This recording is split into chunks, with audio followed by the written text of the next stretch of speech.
Sa Mindanao pa rin, mga advocates naman mula sa iba't ibang sektor sa lalawigan ng Davao nagmartsa upang isulong ang kampanya laban sa human trafficking. Yan naman ang tinutukan namin kasama ang si Karina Kayo ng PAA Davao Region.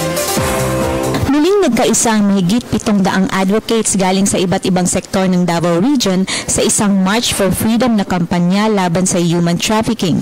Nilakad ng mga partisipante ang mga pangunahing kalsada ng Davao City galing Freedom Park hanggang People's Park upang maipaalam sa publiko ang kampanya ng mga miyembro ng Interagency Council Against Trafficking Davao Region Network o IACAT 11 Network na nangunguna sa adhikain masugpo ang paglaganap ng mga insidente ng human trafficking.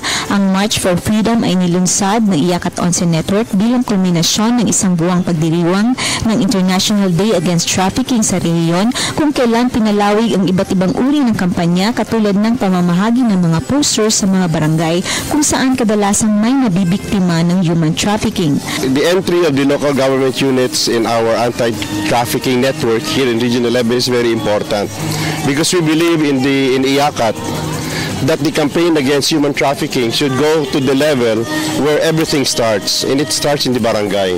Nakaisa rin sa March for Freedom ang Davao City IACAT na puspusan rin ang kampanya laban sa human trafficking na isa sa mga prioridad ni Mayor Rodrigo Duterte na mabigyang kalutasan. Nagpaabot din ng pakikiisa si dating Mayor Sara Duterte na pinuri ang pinalakas na kampanya ng IACAT 11 Network.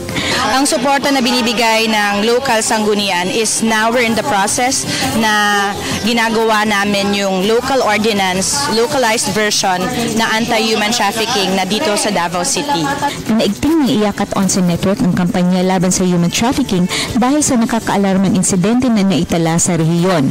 Ang Law Enforcement Unit ng IACAT 11 na pinangungunahan ng Regional Prosecutor's Office ng Department of Justice ay nakagawa na ng 13 rescue operations nitong taon. 6 sa mga rescue operations ay may kasong trafficking in person, child abuse at pornography at ang mga akusado nito ay nahainan na ng kaso sa korte at nakakulong na sa kasalukuyan.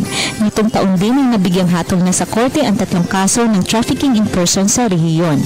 May pasama sa iba't ibang uri ng human trafficking ang sexual exploitation, cybersex, forced labor at pagbibenta ng mga organs. Para sa Telebisyon ng Bayan, Karina Laminero, Philippine Information Agency, Davao.